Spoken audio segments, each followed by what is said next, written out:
о возможных дальнейших шагах на этом направлении.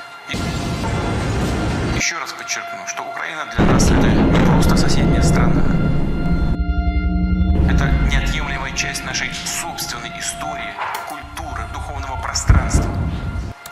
Это наши товарищи, близкие, среди которых не только коллеги, друзья, бывшие сослуживцы. Why are you doing this? Why are you fighting this needless war? Ну и родственники. This war of conquest that will topple so many lives. Жители юго-западных исторических. He sent his forces, his missiles, in the middle of the night.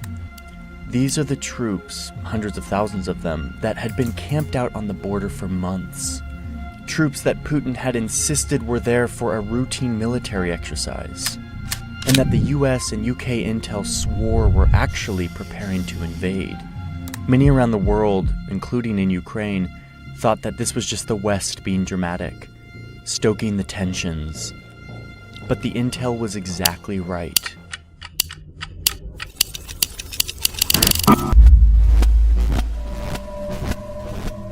Most of those troops crossed the border last week and are now inside the country. Russian military vehicles, including tanks, entering Ukraine. The invasion, the attack that Russia promised would never happen, has now started. The country is being attacked from all directions. Hours after this invasion started in the middle of the night on Thursday morning, Ukraine's President Zelensky appeared on TV, not just to talk to his people, but to speak directly to Russians themselves. Я обращаюсь к российским гражданам как гражданин Украины.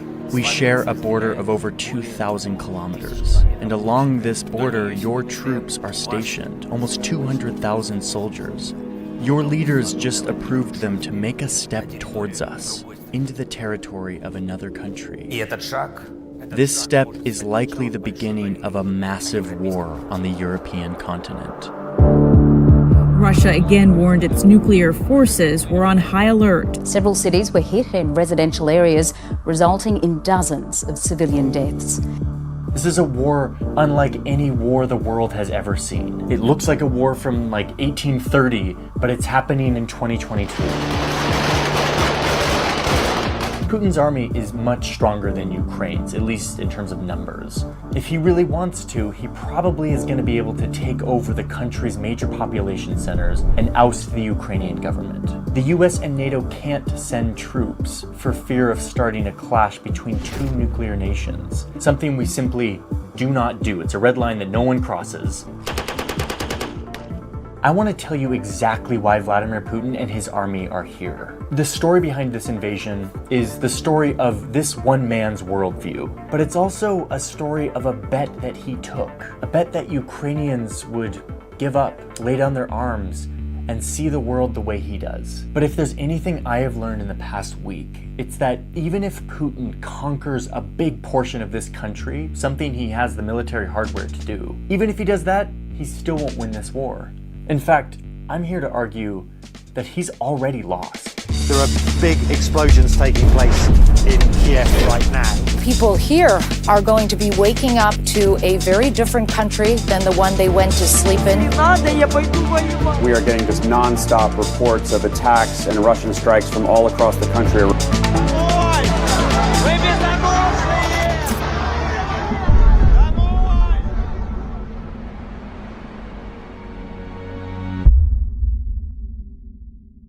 Vladimir Putin has already lost this war. And to understand what I'm talking about, you have to look at two things. Number one, what Putin said right before the invasion. And number two, what actually happened once he invaded. I want to show you both.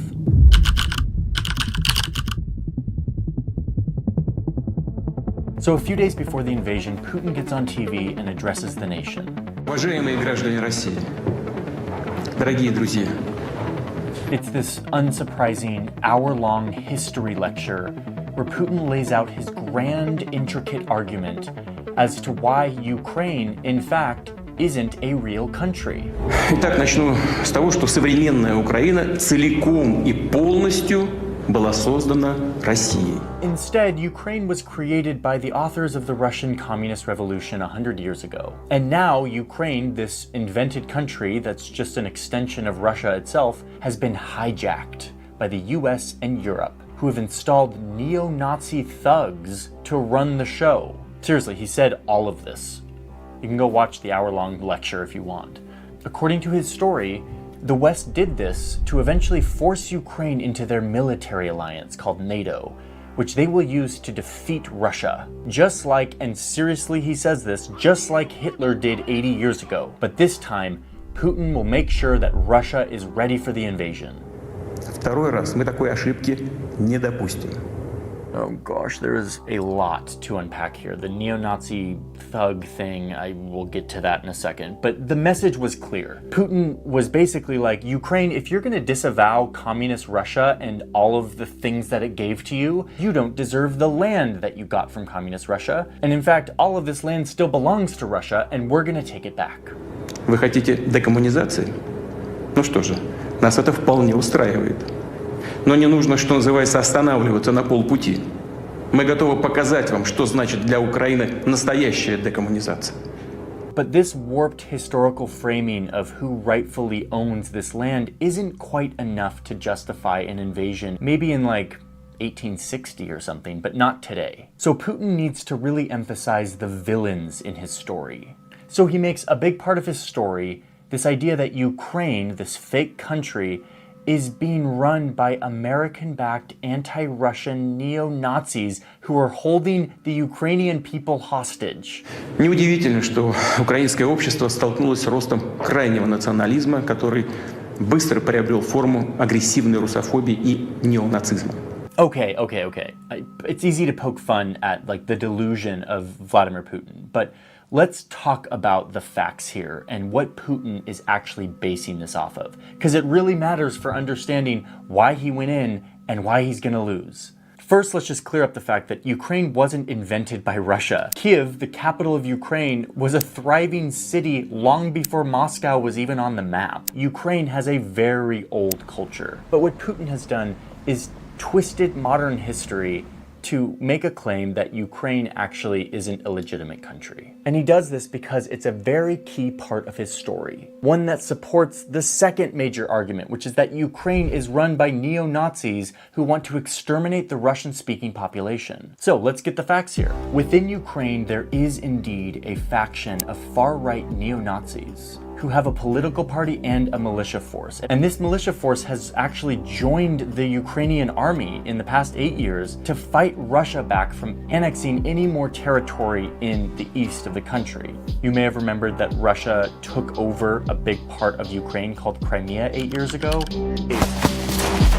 Ukrainian forces have set up a perimeter, but it's clear that we are completely surrounded by Russian forces. Yeah, these neo-Nazi fighters, sort of nationalist guys, came up as a resistance to that. And yeah, Putin's got one thing right. These are not good people. These are literal neo-Nazi white supremacist soldiers that commit all sorts of atrocities and train children in their ideology and fighting tactics.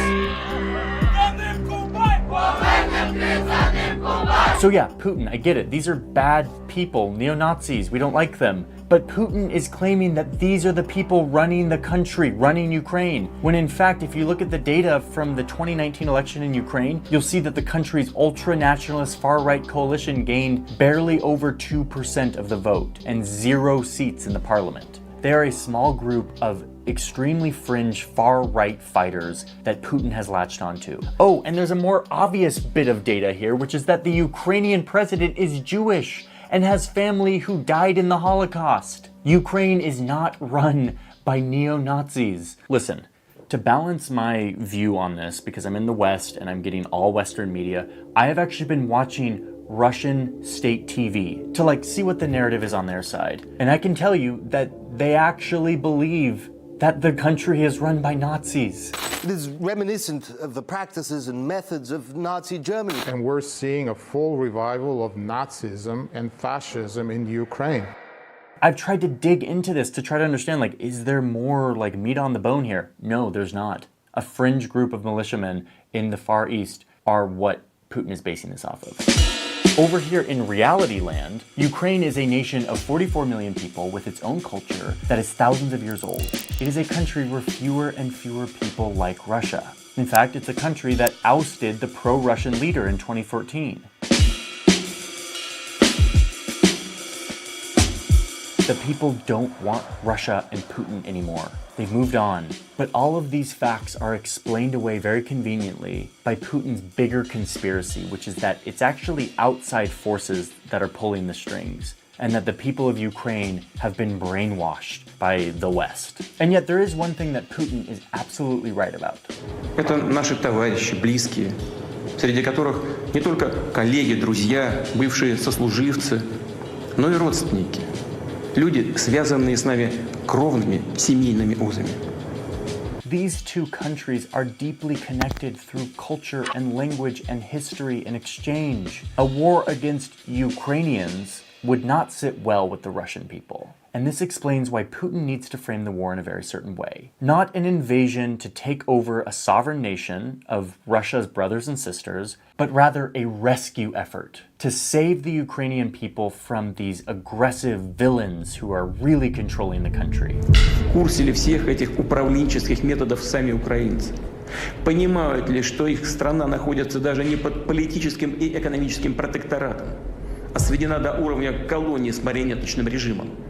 Okay, I'm about to jump into the maps and look at how the war is actually playing out and to help us understand it. But I really want us to keep in mind Putin's story, because it really will make everything click. So let's just go over it really quickly. Putin's story is really four things. Number one, Ukraine really belongs to Russia. Number two, it has been hijacked by the US and Europe, i.e. the West. Number three, the West is controlling Ukraine with its neo-Nazi puppets, also that the West military alliance called NATO can use Ukraine as a bridge to get to Russia, who they want to defeat. And all of this leads to Putin must invade to free Ukrainians and protect Russia from the West. That is it. That is the justification that Vladimir Putin has been building for years, if not decades. Повторю, наши действия – это самозащита от создаваемых нам угроз и от еще большей беды, чем та, что происходит сегодня. Minutes after this second address last week, where he laid out all of his justifications, in the middle of the night, the rockets start flying and the tanks start rolling.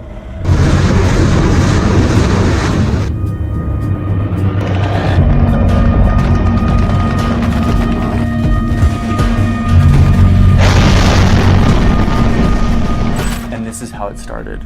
What is becoming the most consequential war in Europe since World War II. A pretend rescue effort, framed as an operation to denazify the country. Russia comes in from all sides, quickly taking over mostly rural areas, but slowly moving towards the major cities. The country is being attacked from all directions. Some of those Russian troops are heading here to the capital. In addition to tanks and troops taking over land, Russia also starts firing missiles that hit targets all throughout the country. This has come out of nowhere. Who resist? Oh, I tell you what, I just heard a big bang right here. The invasion, the attack that Russia promised would never happen, has now started.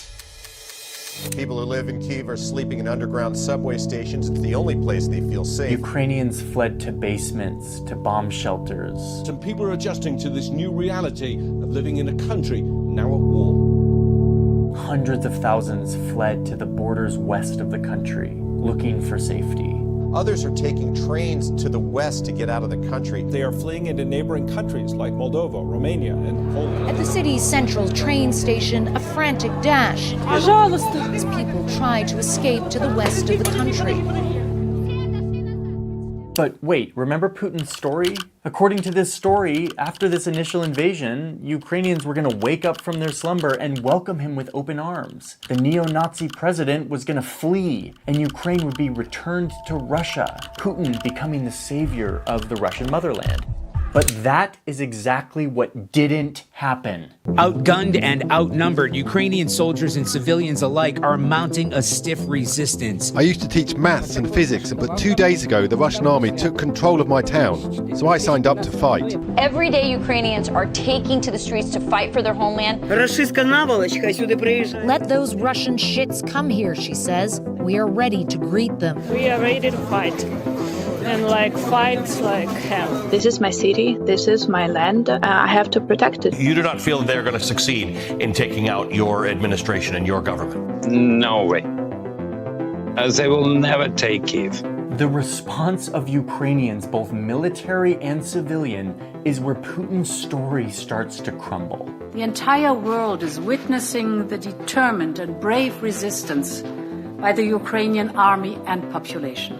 I have never seen Ukraine that united. And as for the president of Ukraine, the alleged neo-Nazi drug addict thug puppet of the West, well, the US actually offered to airlift him out of the country for his own safety. Instead of taking the offer, his response was, quote, "The fight is here. I need ammunition, not a ride." Which, by the way, that quote has been turned into a t-shirt that you can buy on Amazon.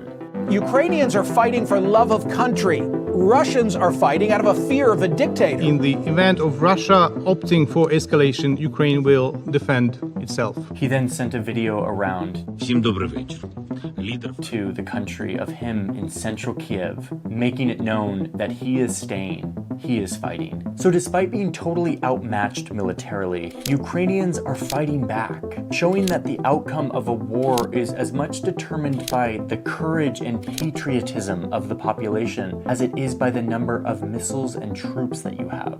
Будут наступать войска, если у нас попытаются отнять нашу страну, нашу свободу, наши жизни, жизни наших детей, мы будем защищаться. Не наступать, защищаться. Наступая, вы будете видеть наши лица, не наши спины, наши лица. I've been talking to people inside Ukraine and seeing this devotion firsthand. How is morale right now among you and among the people you're talking to? Honestly, extremely high. Ukrainians aren't letting this conquest happen, and in doing so, they are turning Putin's argument, his story, on its head, and foiling what appears to be his initial strategy for wrangling Ukraine back into his sphere of influence. One Ukrainian I talked to said that there's a waiting list for the Ukrainian army. Our regional defense won't accept any more people because it's packed. The queues are growing. And you cannot even get in right now. Men volunteering to fight. Molotov cocktails for those who want to fight but don't have a gun.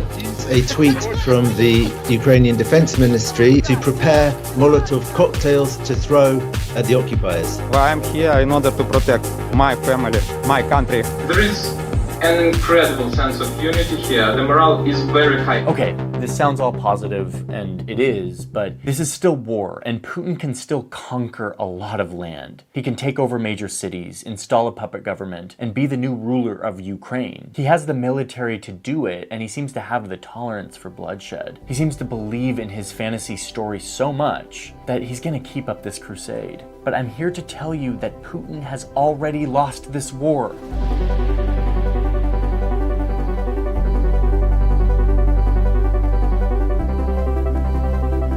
I mean, let's play this out so I can show you what I mean. Let's say Putin keeps going. He keeps sending troops in and missiles despite all of this resistance. He could eventually take over the major population centers, including the capital Kyiv. All of this with the same goal that he's had the whole time, which is getting the Ukrainians to give up and realize that Russia is actually the country they want to align with. He's also kind of hoping that maybe the Ukrainian military will come to their senses and take over the government and negotiate with Putin. But let's say they never do, they probably won't. Instead, they keep doing what they've been doing for the last week, resisting, defending, condemning, and broadcasting all of it to the world on the internet. So Putin has no choice but to drive the government out and install a pro-Russian regime.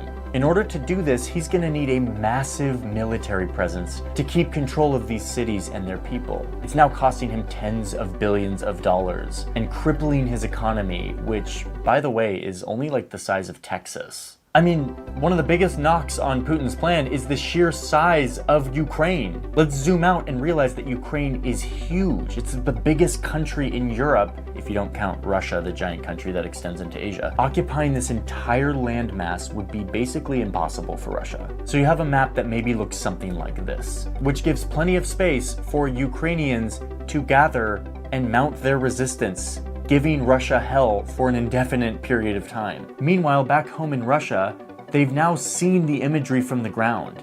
They now see that Putin's story justifying this invasion is total BS. There's no Nazis, there's no brainwashing of the people. Instead, in this scenario, Russians are thinking of deaths of our Ukrainian brothers and sisters, while also destroying the Russian economy. Almost every Russian has someone from Ukraine, either a friend or a relative or a colleague. This is a war between brother nations. Protesters in the streets demonstrating against Vladimir Putin's invasion of Ukraine. On top of all of that, the rich Russian business guys who keep Putin in power, the oligarchs, they aren't happy because the entire world has cut Russia off. Russian billionaires moving their yachts, scrambling their jets, and shifting their assets to prepare for a possible crackdown. They can't access their financial reserves, their ability to move money is made much more difficult, people aren't letting their trade vessels into ports. New efforts by U.S. law enforcement to make Russian oligarchs feel the pain of Putin's war. I mean, this is effectively what sanctions do. So the oligarchs are now like, dude, Putin, WTF, and they put pressure on him to stop this madness. But even still, Putin has enough power that he could still dig in his heels and keep trying to get Ukrainians to come under his rule. But by this point, Ukrainians are done with Putin. They see his true colors. Anyone who was on the fence before has now witnessed civilians being killed in Putin's war of choice. They won't come on his side now. The upshot here is that there's not really a scenario where Putin keeps going and gets what he wants. And that's because the story that he based this invasion off of is proving to be totally wrong. All of these assumptions that he predicated his war on turned out to be the delusions of a pseudo-history buff stuck in the logic of the Cold War, not the realities on the ground today. Add another point to the against Putin camp. Meanwhile, Putin's war has united the West and NATO like never before. NATO has a new sense of purpose, a new thing to rally around, something they've been looking for since the end of the Cold War. And Ukraine, who is currently getting tons of support and weapons and money and aid and refugee support from NATO countries, is now way more likely to sympathize with the West, because now they've seen the realities of what Putin has to offer, which is falsehoods and unprovoked conflict, all in the name of some ill-defined vision of former imperial glory. Nope. It's my city, it's my hometown, it's my homeland, it's my country, and I'm not the one who should live.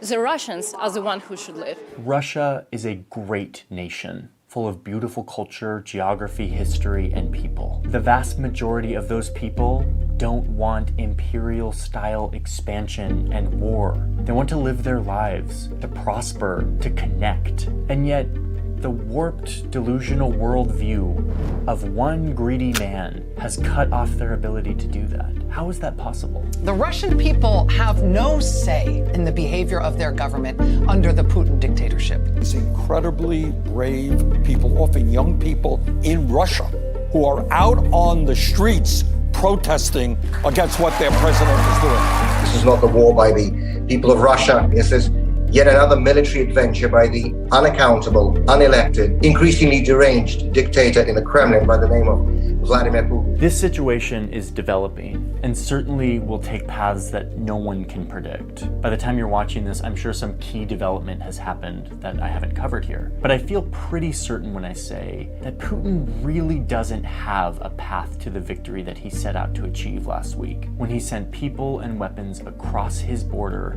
to attack his neighbors. Ukrainians, with their bold courage, have proved him wrong. I know that sounds very poetic and maybe even cliche, but in this case it's true. If someone told me a week ago I would own an assault rifle, I would not believe. So now the world will stand by and support as they continue to wage this battle for the future of their land that belongs to them, not to a Russian dictator. Just for everyone to know, it's our land, it's our home, we will defend it. 13 Ukrainian border guards defiantly telling an invading Russian warship to go F yourself when asked to surrender. And we will win.